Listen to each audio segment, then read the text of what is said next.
నిజమైనగానే ఇంత సమస్య ఉంది కాబట్టి ఇంతమంది కదిలేరు కాబట్టి భవిష్యత్తులో వీళ్ళ సమస్యను పరిష్కారం చేయడానికి నా గవర్నమెంట్ కృషి చేయాలని ముఖ్యమంత్రి గారు అనుకోవాలి. ఆ రకంగా మన ప్రయత్నం ఉండాలి. ఇక రెండో పాయింట్ చూస్తే ఈ రోజు జరుగుతున్నటువంటి ఈ కార్యక్రమాన్ని డిస్టర్బ్ చేయడానికి చాలా మంది ప్రయత్నం చేశారు, చేస్తారు కూడా భవిష్యత్తులో. మేము లేకపోతే ఉద్యమమే లేదు, మేము లేకపోతే ఎలక్ట్రిసిటీ డిపార్ట్మెంటే లేదు, మేము లేకపోతే అసలు తెలంగాణకు వెలుతురే లేదని చెప్పారు. ఉంది అని చెప్పేసి మా ఆదరణ నిరూపించిందని చెప్తా ఉన్నాం. ఒక కుట్ర జరుగుతూ ఉంది, ఆ కుట్రను దృష్టికి తీసుకొస్తా. సరే, మనకి చాలా ఇక్కడ పోలీసు వారు సహకరించారు, ప్రకృతి సహకరించింది, వర్షం భయపెడుతుంది, మనల్ని టెస్ట్ చేసింది, వీళ్ళు ఉంటారా పారిపోతారా అని. వర్షమే కాదు, వరుణదేవుడే కాదు, సాక్షాత్తు సూర్య భగవానుడు వచ్చి నిప్పుల వర్షం కురిపించిన ఇక్కడి నుంచి కదిలేది లేదు అని చెప్పేసి మీరందరూ నిరూపించారు. ఆ రకంగా భవిష్యత్తులో కూడా మన ఉద్యమాన్ని ఇలాగ కొనసాగించవచ్చు.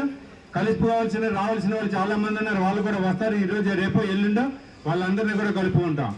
ఇక కుట్ర సంగతి ఏంటి సార్ అని అన్నారు. కుట్ర సంగతి చాలా జాగ్రత్తగా వినండి. ట్రాన్స్ఫర్స్ కోసం చాలా 2-3 యూనియన్లు ఒత్తిడి చేస్తా ఉన్నాయి. ట్రాన్స్ఫర్స్ కోసం ఎవరికి ట్రాన్స్ఫర్స్ కావాలట? రెగ్యులర్ ఎంప్లాయీస్ ట్రాన్స్ఫర్స్ కావాలట. రెగ్యులర్ ఎంప్లాయీస్ తో పాటు మీ ఐక్యత ఈ జేఏసీ చూసిన తర్వాత వాళ్ళకి కళ్ళల్లో నిప్పులు పడతా ఉన్నాయి. వీళ్ళందరినీ కూడా ఆర్టిజన్స్ ను కూడా ట్రాన్స్ఫర్ చేయాలనే ప్రతిపాదన పెట్టబోతా ఉన్నారట. మేము చెప్పదలుచుకున్నాం, అసలు ట్రాన్స్ఫర్స్ ఇప్పుడేంటి? సెప్టెంబర్ అక్టోబర్ లో ట్రాన్స్ఫర్స్ ఏంటి? గవర్నమెంట్ బ్యాన్ అన్నారు కదా, మీరు చేస్తే మే నెలాఖరు చేయాలి, లేదా స్కూల్స్ కాలేజీలు ఓపెన్ కాకుండా చేయాలి, గవర్నమెంట్ జీవో.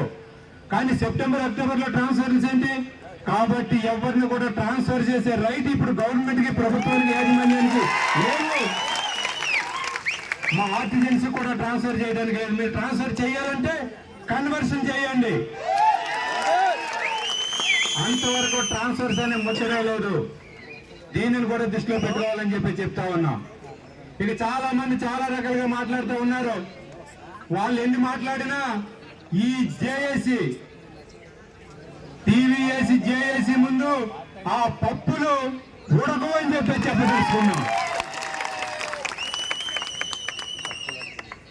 కాబట్టి ఆ రకంగా మనం భవిష్యత్తులో వెళ్ళాలి. కుట్రలు మానుకోండి. ఈ 20,000 కుటుంబాలు అంటే 1,00,000 మంది ప్రజల యొక్క బాగోగులు చూడడం కోసం మీరు కూడా కలిసి రండి. చెయ్యి కలుపుకోవచ్చు, విజయాన్ని సాధించవచ్చు, కన్వర్షన్ సాధించవచ్చు. ఆ రకంగా వీళ్ళందరి కుటుంబాలను బాగోగులు చేస్తే అంతకంటే మనకు పుణ్యం అనేది మరొకటి ఏమీ లేదు.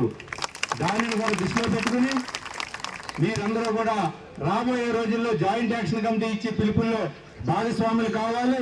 అయితే ఎస్సీలు, డిఈలు, సిఈలు కొంతమంది భయపడతా ఉన్నారు, వస్తే బెదిరిస్తానన్నారు, తర్వాత ఏమైతుందో చూస్తానన్నారు. ఇట్లాంటివన్నీ కూడా వస్తా ఉన్నాయి. అరెస్టులు అవుతాయని కొంతమంది, మీరు జైలుకి పోతారని కొంతమంది చెప్తా ఉన్న పోలీసు వారు ఎక్కడే ఉన్నారు. మనం ఏమైనా ఈ దేశానికి ద్రోహం చేయడానికి బయలుదేరుతున్నామా? మన హక్కుల కోసమే కదా. మన హక్కుల కోసం మాట్లాడడానికి వెళ్ళినప్పుడు అరెస్టులు ఎందుకు చేస్తారండి? మనం చేయకూడని పనులు ఏదైనా చేస్తారు. అందుకనే క్రమశిక్షణ అనే పదాన్ని ముందే వాడాం. చాలా డిసిప్లిన్ గా ఉంటుంది, అడ్డగోలుగా ఉండదు, హరిబరిగా ఉండదు. ప్రశాంతంగా మాట్లాడతాము, ప్రశాంతంగా ఆలోచన చేస్తాము, అన్ని ప్రశాంతంగా చేస్తాము. ఆ తర్వాతే కన్వర్షన్ సాధిస్తాము తప్ప లోపల ఒక మాట బయట ఒక మాట మాట్లాడే జేఏసీ కాదు ఇది. భవిష్యత్తులో కూడా ఇలాగే కొనసాగాలి. ఈ రోజున చాలా చక్కగా మన సభ జరిగింది. సీఎండీ గారు కూడా ఎన్ని పనులున్నా కూడా ఆగారు. రేపు 11 గంటలకు రమ్మన్నారు. మన నాయకత్వం పోయి చర్చిస్తుంది. ఆ రకంగా చూడొచ్చు. అయితే ఈ సభ విజయవంతం కావడానికి మీరందరూ ఒక కారణం, జేఏసీ నాయకత్వం చేసినటువంటి కృషి ఒక కారణం. అన్నింటికంటే ముఖ్యంగా మనకి ఇక్కడ ఇది చాలా కంజెస్టెడ్ ప్లేస్, ట్రాఫిక్ చాలా ఎక్కువ ఉంటుంది. అయినా కూడా ఇంత కంజెస్టెడ్ ప్లేస్ లో కూడా మనం మహాధరణ చేసుకోవడానికి అవకాశం ఇచ్చినటువంటి మన తెలంగాణ పోలీసు వారికి మన అందరి తరఫున ధన్యవాదాలు తెలియజేస్తాము.